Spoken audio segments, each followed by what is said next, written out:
আসসালামু আলাইকুম। সম্মানিত দেশবাসী, আপনারা সকলেই অবগত আছেন যে আমজনতা দলের একজন নেতা জনাব তারেক রহমান, যিনি জুলাই অভ্যুত্থানে দুর্দান্ত ভূমিকা রেখেছেন ফ্যাসিস্ট সরকারের পতনের জন্য, এবং কি সেই 2018 সাল থেকে পরবর্তী সময়ে যতগুলো আন্দোলন সংগ্রাম হয়েছে ফ্যাসিবাদ বিরোধী, সবগুলো আন্দোলন সংগ্রামে তারা কিন্তু জীবনের ঝুঁকি নিয়ে, জীবনের মায়া ত্যাগ করে রাজপথে কিন্তু সকল আন্দোলন সংগ্রাম সফল করার চেষ্টা করে গেছে। ব্যর্থ হয়েছে বা সফল হয়েছে সেটা মূল কথা না, মূল কথা হলো জীবনের মায়া কিন্তু ত্যাগ করেছে, এটাই হলো মূল কথা। তো ওই সময় থেকে এতদিন ধরে আন্দোলন সংগ্রাম করে আসা একজন ব্যক্তি, যিনি ভারতীয় পণ্য বয়কটের মতো একটা আন্দোলনকে মানে একটা প্রাতিষ্ঠানিক রূপ দিয়ে ফেলেছিলেন, সেই ব্যক্তি 5ই আগস্ট পরবর্তী সময়ে একটি রাজনৈতিক দলের নিবন্ধনের জন্য আবেদন করে ব্যর্থ হয়েছেন। তো উনি ব্যর্থ হওয়ার পরে যেই আমরণ অনশনে বসেছিলেন, সেখানেও তার প্রায় 116 না 17 ঘন্টা অতিবাহিত হয়েছে, কিন্তু তাকে তার দলকে নিবন্ধন দেওয়া হয়নি। তো নিবন্ধন না দেওয়ার ক্ষেত্রে নানামুখী অভিযোগ তার দলের প্রতি আছে।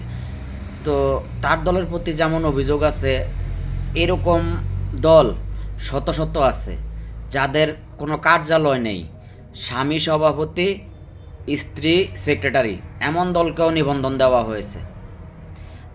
এমন দলকে নিবন্ধন দেওয়া হয়েছে যেসব দলের নামই আমরা জানি না, যারা জনগণের সাথে কোনো সম্পৃক্ততা নেই, ওইরকম দলকেও নিবন্ধন দেওয়া হয়েছে। তো তাদেরকে নিবন্ধন দেওয়ার ক্রাইটেরিয়া কি?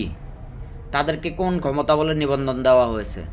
আর তাদেরকে নিবন্ধন দিতে পেরেছেন, তো আমজনতা দলকে নিবন্ধন দিতে সমস্যা কোথায় ছিল আপনাদের?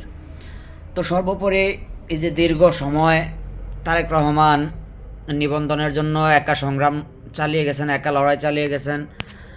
তো তিনি মোটামুটি অসুস্থ হয়ে পড়েছেন অনশন করতে গিয়ে, লাগাতার অনশন করে তিনি অসুস্থ হয়ে পড়েছেন। তো তাকে সুস্থ করার জন্য জনাব সালাউদ্দিন আহমেদ, বিএনপির একজন কেন্দ্রীয় নেতা সালাউদ্দিন আহমেদ, তারেক রহমানের কাছে গিয়েছেন এবং তাকে অনশন ভাঙার জন্য অনুরোধ করেছেন। তো সবচাইতে আশার খবর হলো, স্বস্তির বাণী হলো যে সালাউদ্দিন আহমেদের কথা তারেক রহমান রেখেছেন। এখন আমার কথা হলো, এই যে তারেক রহমানকে আপনারা নিবন্ধন দিলেন না, এটা কিন্তু একটা ফ্যাসিবাদী আচরণ। এই ফ্যাসিবাদী আচরণের জন্যই কিন্তু হাসিনার পতন হয়েছে। এখন আপনাদেরও যদি একইভাবে পতন হয়, তাহলে কিন্তু আপনারা